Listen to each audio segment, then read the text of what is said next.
Hey guys, welcome to my channel, and I want to review and break down the 0 Hour 30th anniversary special that came out this week. And I just want to say, or it came out 2 weeks ago, I'm sorry.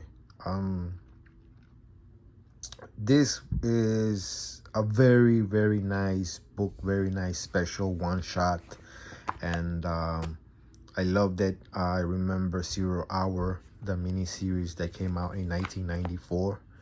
Incredible. It's been 30 years, and yeah, that mini series was pretty special. It was um, I remember that it looked great. It had great art. Um, the story in concept was very epic, cosmic type of story. Um, I remember the dialogue. I did not like the dialogue in that book as much. I thought that it was very, the dialogue lacked certain quality. That said, the book itself, the story itself, spread out throughout the whole DC universe at the time. It was a crossover event, and it was the 90s. It was right off the Death of Superman event, and a lot of things were happening. Batman's back was broken by Bane in Nightfall. Superman's death was a huge event that gave the comic book industry quite the boost at the time. And DC was trying a lot of new stuff. DC was giving younger characters the helm, like Wally West, and then we got this character here, Kyle Rayner, and at the time, Kyle Rayner, you know, he wasn't in the scene yet, but he was kind of a product, not kind of, he was a product of 0 Hour events, because in 0 Hour, Hal Jordan was the catalyst. Basically, he went crazy, he turned evil, he became Parallax, and it was good times, let's just say. But let's focus right now on the 30th anniversary special that came out this week, and DC did a great job. They pulled out all the stops. They gave the spotlight to a lot of pros from the heyday, and here we go. Let's look at the credits. Dan Jurgens and Ron Mars are the ones in charge of the writing on this one-shot special, and they are DC royalty as far as I'm concerned. Ron Mars has done, he's a great writer. He's no stranger to Green Lantern, especially Kyle Rayner, the character. And Dan Jurgens also as well. Dan Jurgens has basically written and drawn every major DC comic character in their universe. From Superman to Batman to Justice League to the Teen Titans, Aquaman, Booster Gold. He created Booster Gold. He's a master. He is a master, and he was a big part of 0 Hour as well. And there's a lot of awesome artists that came back for this special. Darryl Banks, Kelly Jones, Tom Grummett, Jerry Orway, Norbert Ratman on inks, Paul Pelletier, Howard Porter, Dan Jurgens. These are artists that, just like Dan Jurgens, they've touched upon, they've drawn, they have illustrated many DC books, DC characters, from Justice League to Batman and Detective Comics to Green Lantern to Aquaman to Teen Titans, Superman, Supergirl, you name it. I mean, these artists were brought in for this special, and the book cannot look better. I mean, the artwork on this book is just stunning. These guys did not pull any punches.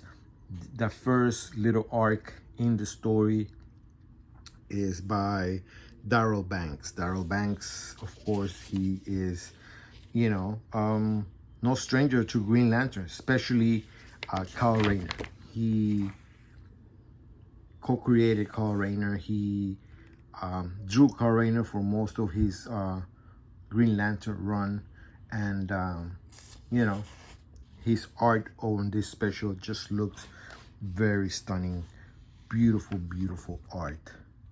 And yeah, the gist of the story itself is it's a very clever story. It's a awesome story. It's action packed. There's drama in it, and but the most outstanding part of this special is the callback, the homage to the 1990s era of DC Comics, and I fucking loved it. I mean, from Kyle Rayner, and we see, the Legion of Superheroes, we see the Justice Society of America, and we see versions of these characters as they were back then, because it turns out that Parallax, evil Hal Jordan, at the time sort of created like a little pocket universe of his own creation,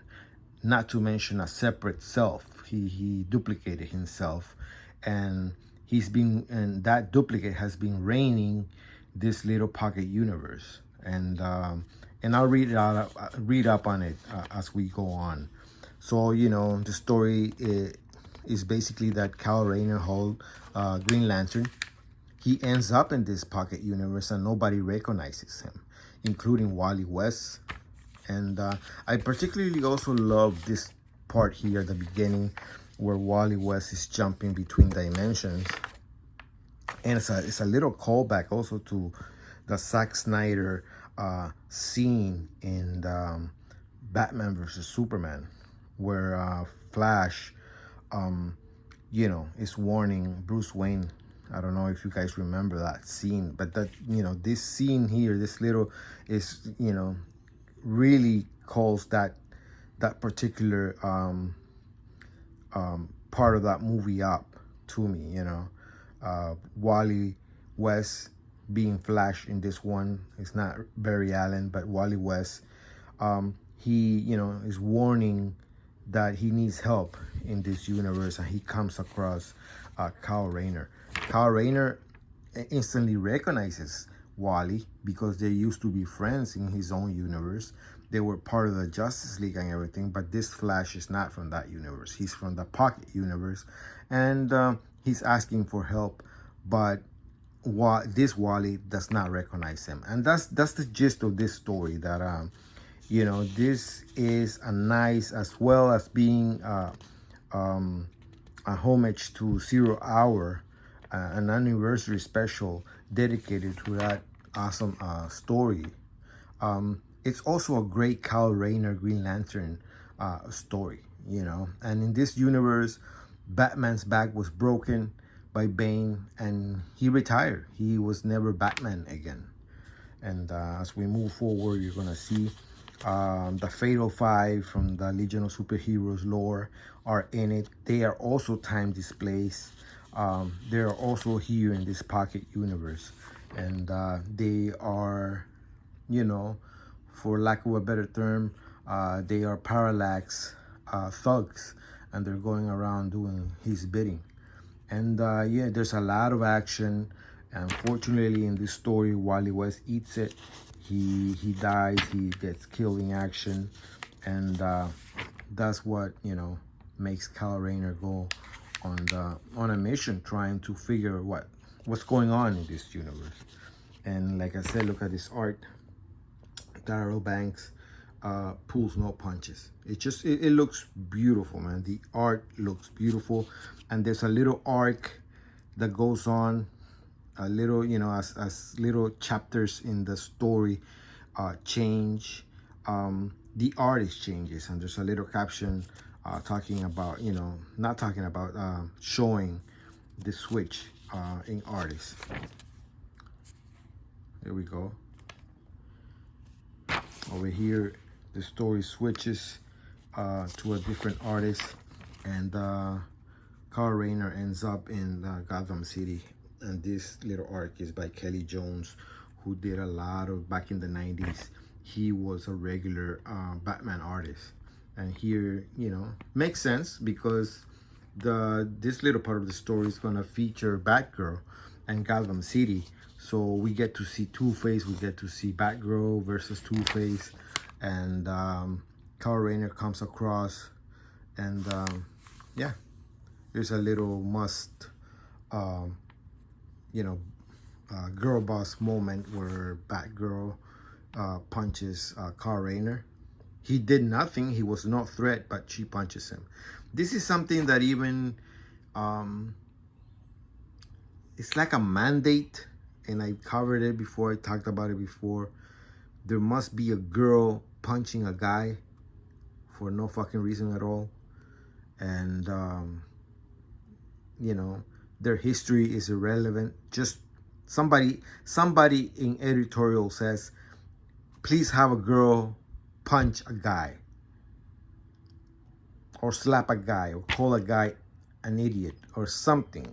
And in every story, no matter how good story is, a little scene like this must be placed. Or it's me, or I'm tired of it. It's just, you know, but let's move on. You know, I don't want to ruin the mood. This is a great book, like I mentioned. It's just a little scene. Batgirl eventually comes around, and yeah, Kyle Rayner continues.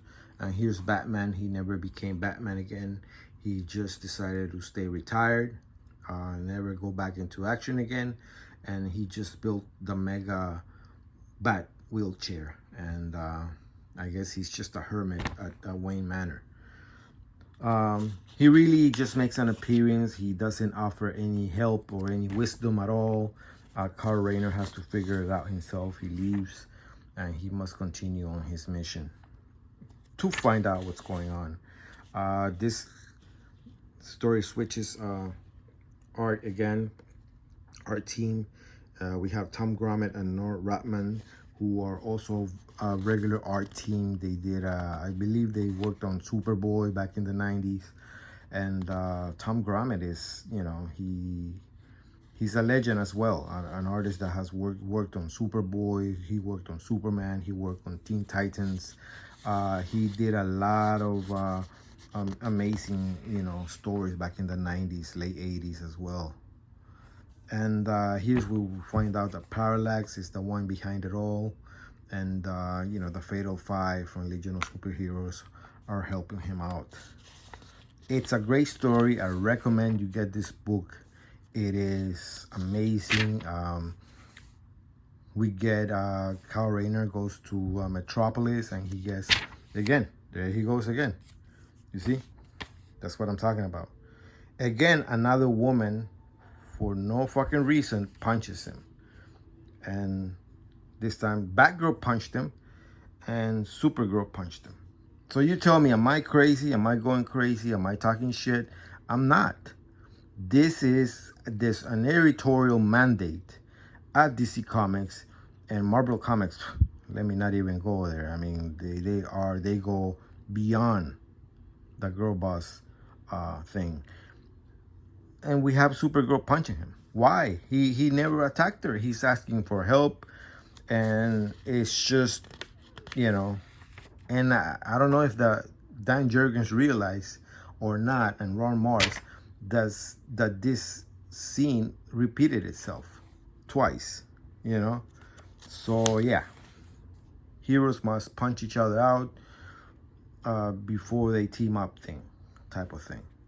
But that's two women punching Kyle Rayner, and why would a punch from Batgirl knock down Kyle Rayner, who is a guy who is a superhero? And I understand Batgirl is trained and all of that, but it makes no sense. He's a Green Lantern. His ring protects him, so I understand him being him going down from a punch from Supergirl, but him going down from a punch from Batgirl, it makes no sense to me. But that's comic books. You gotta suspend your disbelief.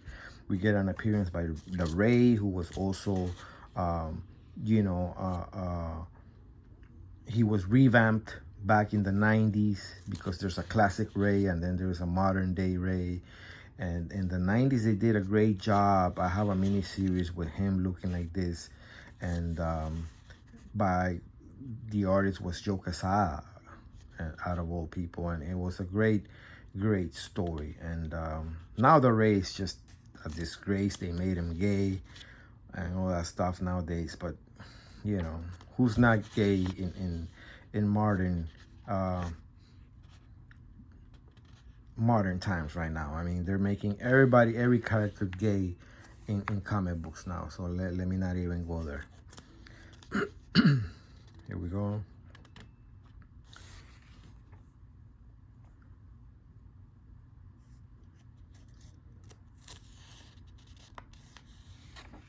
It's a great story. Aside from the girl boss punching scenes, all the characters act like themselves. You know, it's a great homage, a great callback to the 90s, and we get to see a great comic book history, you know, great DC Universe history here, you know, callbacks to the Justice Society of America, the Legion of Superheroes, and major events that happen, and characters, obscure characters that, you know, DC Comics has featured, and they live in different times, like Jonah Hex, Ace, and you know, over here. It's the art is just amazing. You know, Tom Grummett, and then we get art by Jerry Orway. Look at this. That's Parallax himself. Hal Jordan, when he went evil. He was a great villain, let me tell you. Great, very deadly, crazy villain with mega powerful. And, you know, the repercussions of him becoming Parallax can still even be felt today. Parallax is a major villain. He was featured in the Green Lantern movie back in 2011. It's, you know, so yeah, it had far-reaching consequences, and they were, you know, they were good for the most part. They were good. So he is the villain in this Pocket Universe, and it's up to Kyle Rayner to fix things, because the major guns are not here. Superman's not in, Batman's not here, you know, Wonder Woman's in, but she, you know, it's limited. The heavyweights are not there, you know. Hal Jordan is a heavyweight, but he's the bad guy. So it's up to Kyle Rayner. It's a great story. I recommend it. It's a one shot. It starts, it ends in the same book. It's just good stuff, man. And just the seeing the, you know, this artist at work again, illustrating the best of DC Comics. This is Howard Porter art, and I love this. I love this part. Let me show you.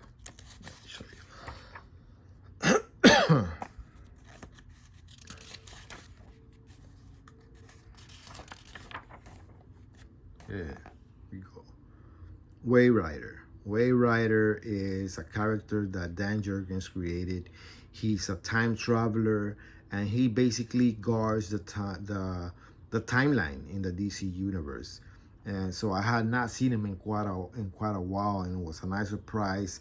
And I particularly like this pinup over here, this little caption, this little illustration of showing, you know, how Time Rider is a prisoner of Parallax and using his energies to keep this pocket universe afloat.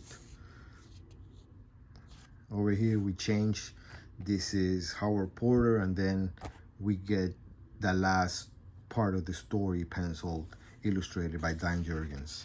and that's his baby. He created Wave Rider, you know, and yeah, he recalls Wave Rider recalls the events that went on in the original Zero Hour, where Green Arrow had to uh, kill Hal Jordan, and they were, you know, friends at the time, and you know, it just pitted former friends against each other and stuff.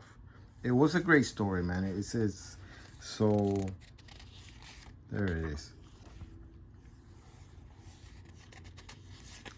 From a scale of 1 to 10, I give this book a very solid 9. I think it is a great book.